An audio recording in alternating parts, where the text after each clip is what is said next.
নমস্কার, আপনারা দেখছেন হিডেন অধ্যায়, আনকভারিং দ্য হিডেন ট্রুথ। আচ্ছা, আপনি কি পুনর্জন্মে বিশ্বাস করেন? জন্মান্তরবাদ বলে সত্যিই কি কিছু আছে?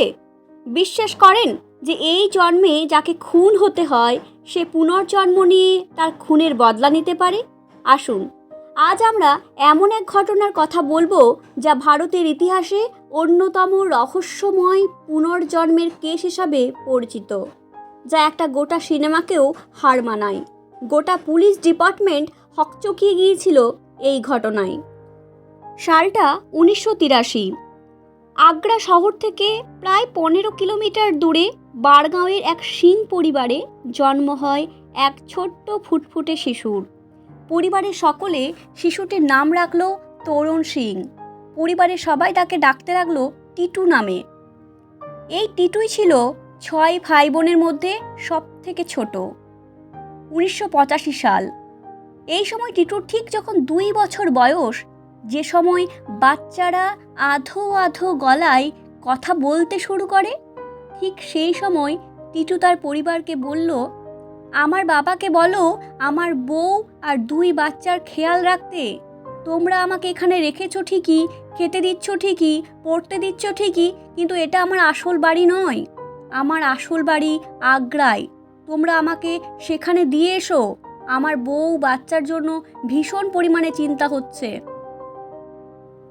প্রথম বাড়ির লোক এসব কথায় পাত্তা না দিয়ে নিতান্তই ছেলে মানুষই বলে ধরে নিলেও দিন যতই গড়াতে লাগলো, টিটুর এই দাবি ততই জোরালো হতে লাগলো। প্রায় দিনই সে বলতে লাগলো, আমার আসল বাড়ি আগ্রা শহরে, সেখানে আমার বউ ও আমার 2 বাচ্চা আছে, আমাকে ওখানে দিয়ে আসো। সালটা 1988।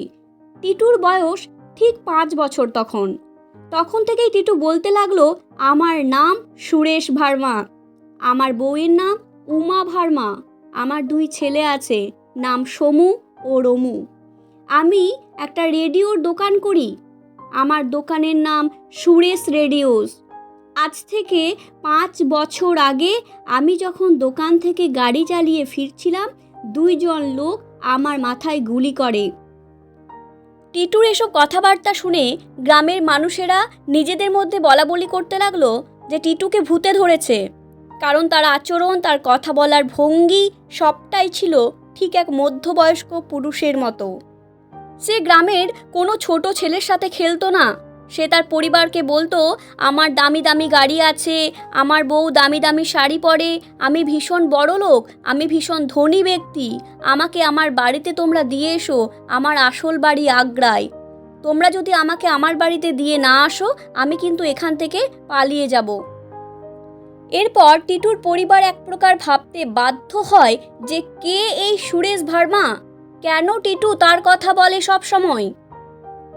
সুরেশ ভার্মা, যিনি ছিলেন আগ্রা শহরের এক রেডিও দোকানের মালিক এবং অত্যন্ত নামী এবং ধনী এক ব্যবসায়ী।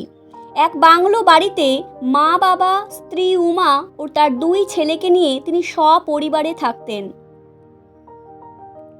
কিন্তু 1983 সালে সুরেশ ভার্মা একদিন বাড়ি ফেরার পথে গাড়ির ভেতরেই মাথায় গুলিবিদ্ধ হয়ে মারা যান 2 দুষ্কৃতীর দ্বারা। কিন্তু সুরেশের খুনির হাজার চেষ্টা করা সত্ত্বেও পুলিশ ধরতে পারেনি। তাই সময়ের সাথে সাথে সুরেশ ভার্মার মার্ডারের কেসটিও বন্ধ হয়ে যায়।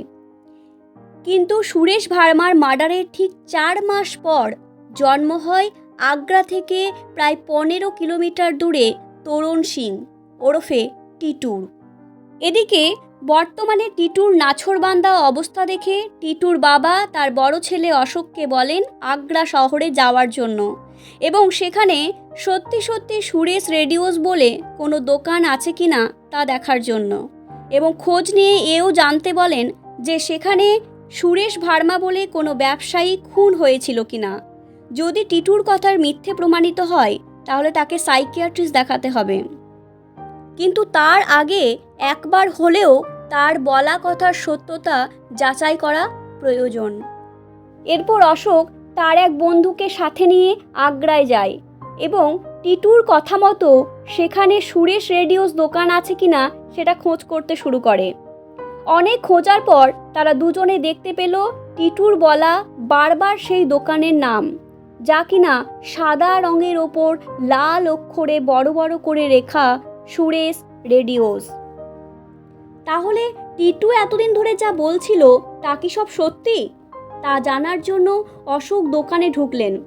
অশোক দোকানে থাকা এক মহিলাকে জিজ্ঞাসা করলেন, এটা কি সুরেশ ভার্মার দোকান? মহিলাটি বললেন, হ্যাঁ। তারপর অশোক বললেন, আপনি কি উমা ভার্মা?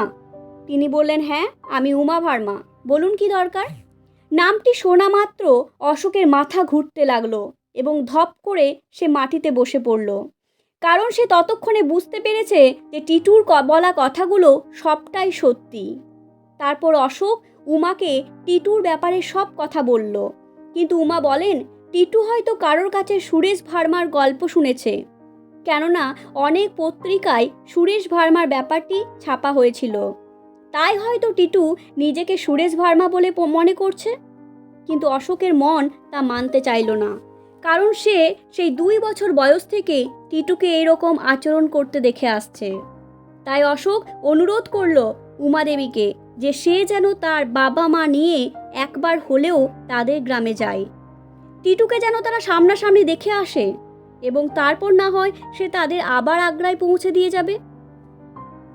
অশোকের এই প্রস্তাবে উমা কিন্তু করলেও সুরেশের বাবা ও মা এক বাক্যে রাজি হন, কারণ তারা তাদের হারানো সন্তান ফিরে এসেছে এটা ভেবেই আত্মহারা হয়ে পড়েন। ঠিক পরের দিনই অশোক সুরেশের পরিবারকে সঙ্গে নিয়ে একেবারে রওনা দেয় বারগাঁওয়ের উদ্দেশ্যে। এদিকে অশোক টিটুর পরিবারকে আগে থেকে কিচ্ছু জানায়নি।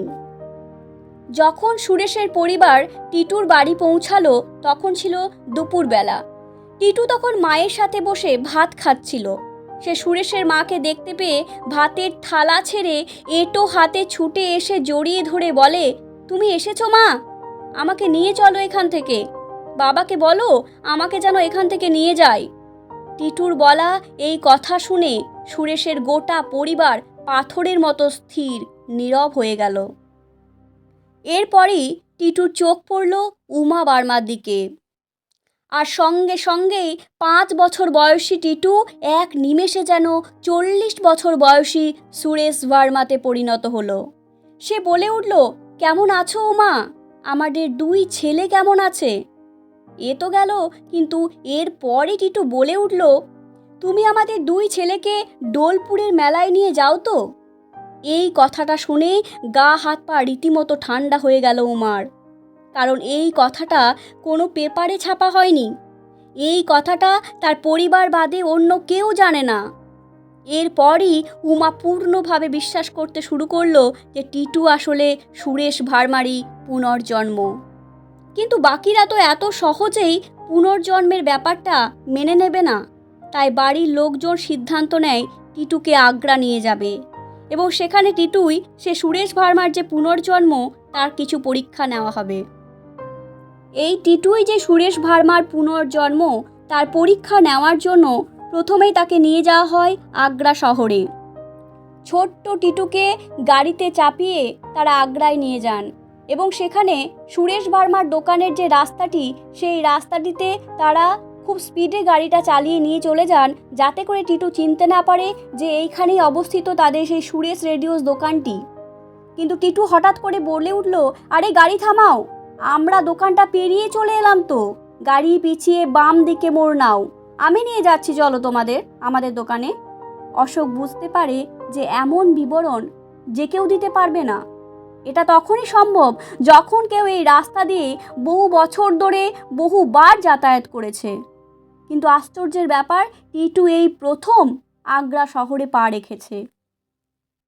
শুরু হয় তার দ্বিতীয় পরীক্ষা। পরীক্ষাটি ছিল দোকানের খুঁটিনাটি বিষয় সব কিছু জানা। সুরেশ ভার্মার মৃত্যুর পর দোকানের প্রচুর রদবদল ঘটেছে। দেওয়ালে রং, আসবাবপত্র সমস্ত কিছুর পরিবর্তন হয়েছে এই 5টি বছরে। কিন্তু দোকানে পা রাখা মাত্রই টিটু যেন সুরেশ ভার্মা হয়ে উঠল। টিটু বলতে লাগলো, আগে তো দেওয়ালের রং ব্লু ছিল না, এই টেবিলটাও তো ছিল না, ক্যাশ বাক্সের তালাটা, চাবি, রিংটাও তো বদলে ফেলা হয়েছে, তুমি কি বদলেছ উমা? টিটুর হাবভাব আচরণ বলে দিচ্ছিল সে এই দোকানের মালিক। আর টিটুর প্রতিটা কথার সত্যতায় সিলমোহর দিতে থাকছিল উমা। শুরু হয় তৃতীয় পরীক্ষা। তৃতীয় পরীক্ষাটি ছিল সুরেশ ভার্মার দুই সন্তান সমু ও রমুকে চেনা। সমু আর রমু ছিল সুরেশ ভার্মার নয়নের দুই মণি। টিটু পাড়ার দিকে যাওয়ার আগে সমু আর রমুকে পাড়ার বাকি ছেলেদের সাথে বল খেলতে পাঠানো হয়, যাতে সব ছেলের মাঝে আলাদা করে সহজভাবে চিনতে না পারে টিটু। সমু ও রমু সেখানে তারা বল খেলতে শুরু করে, কিন্তু টিটু সেখানে গিয়ে আশ্চর্যজনকভাবেই পিতৃস্নেহে তার বয়সের থেকে বড় দুই ছেলেকে বুকে জড়িয়ে নেয় এবং এই দৃশ্য দেখে প্রত্যেকে আবেগপ্রবণ হয়ে পড়ে। এই তিনটে পরীক্ষায় খুব সহজেই পাশ করে যায় টিটু। এই নিয়ে গোটা মিডিয়া হইচই পড়ে যায়, কিন্তু এখনও টিটু সুরেশ ভার্মার আসল খুনিদের ধরা বাকি রয়ে গেছে। এইবার আসরে নামেন ডক্টর স্টিভেনসন, যিনি এই পুনর্জন্ম নিয়ে রিসার্চের সঙ্গে যুক্ত ছিলেন। তিনি এবার তার টিম থেকে ডক্টর অ্যান্টোনিয়া মিলসকে দিল্লি পাঠান টিটুকে সামনাসামনি পর্যবেক্ষণ করার জন্য। এইবার অ্যান্টোনিয়া টিটুকে করে বসে সবচেয়ে গুরুত্বপূর্ণ প্রশ্নটি, তোমাকে গত জন্মে কারা মেরেছিল, তুমি কি তাদের চেনো? উত্তরে টিটু পরিষ্কার করে বলে দেয় খুনিদের আসল পরিচয়। হ্যাঁ, সেদিন মৃত্যুর আগে সুরেশ ভার্মা দেখে ফেলেছিল এক খুনির মুখ, আর সেই খুনি হলো সুরেশেরই ব্যবসায়িক সঙ্গী, যাকে সুরেশ ভার্মা এক প্রকার চোখ বন্ধ করে বিশ্বাস করত। এদিকে টিটুর বলা কথাকে অক্ষরে অক্ষরে বিশ্বাস করল আগ্রা পুলিশ। সুরেশের ব্যবসায়িক সঙ্গীকে তারা গ্রেফতার করল। শুরু হয় জিজ্ঞাসাবাদ। পুলিশের 3rd ডিগ্রি পড়ার পর খুনি স্বীকার করল তার অপরাধের কথা। সে বলল, হ্যাঁ, আমি আর আমার এক সঙ্গী মিলে সুরেশকে খুন করেছি। কিন্তু আদালতে কি করে প্রমাণ হবে? আদালত কি এই বাচ্চা ছেলের বলা পুনর্জন্মের কাহিনীতে বিশ্বাস করবে? কারণ অভিযুক্ত ব্যবসায়ী তার খুনের কথা স্বীকার করলেও টিটু ছাড়া আদালতে আর কোনো প্রমাণ ও সাক্ষী ছিল না। কিন্তু এরপরই ঘটল এই গল্পের সবচেয়ে আশ্চর্যজনক ঘটনা। মৃত সুরেশ ভার্মার পোস্টমর্টেম রিপোর্ট পেশ করা হলো আদালতের সামনে। তার সাথে পেশ করা হলো টিটুর চুল কাটার একটা ভিডিও। বিচারপতি লক্ষ্য করলেন, সুরেশ ভার্মার পোস্টমর্টেম রিপোর্টে সুরেশের মাথার যে দুটো জায়গায় গুলি লেগেছিল, টিটুর মাথার সেই দুটো জায়গাতেই রয়েছে এক জোড়া দাগের চিহ্ন। টিটুর মা সাক্ষী দিলেন যে টিটু এই এক জোড়া জন্ম দাগ নিয়েই জন্মেছিল। এরপর সেই চমকপ্রদ ঐতিহাসিক রায় দেয় আগ্রা কোর্ট। ডিভিশন বেঞ্চের তরফ থেকে মেনে নেওয়া হয় যে তরুণ সিং ওরফে টিটু আসলে ব্যবসায়ী সুরেশ ভার্মারই পুনর্জন্ম, আর টিটুর বলা কথার উপর ভিত্তি করেই খুনিদের সাজা দেয় আগ্রা কোর্ট। বর্তমানে টিটু একজন সাধারণ মানুষ হিসাবেই জীবনযাপন করছেন। বর্তমানে তরুণ সিং ওরফে টিটু বেনারস হিন্দু ইউনিভার্সিটির একজন অ্যাসিস্ট্যান্ট প্রফেসর। টিটু তার পূর্বজন্মের খুনিদের শাস্তি দেওয়ার পর সে কিন্তু সুরেশের পরিবারের সাথে থাকেনি, কারণ সে মেনে নিয়েছিল যে এই জন্মে তরুণ সিংই হলো তার আসল পরিচয়। তাই এই জন্মের পরিবারের সাথেই থেকে গিয়েছিল টিটু। কিন্তু সে মাঝে মধ্যেই আগ্রায় পূর্বজন্মের পরিবারের সাথে দেখা করে আসে। সুরেশের ছেলেদের আজও সে স্নেহ করে। সুরেশের সব স্মৃতি যে আজও টিটুর মধ্যে থেকে গেছে। আচ্ছা, এটা কি সত্যি পুনর্জন্ম, নাকি কোনো এক অদ্ভুত স্মৃতির খেলা? বিজ্ঞান নাকি বিশ্বাস, কোনটাকে প্রাধান্য দেব আমরা?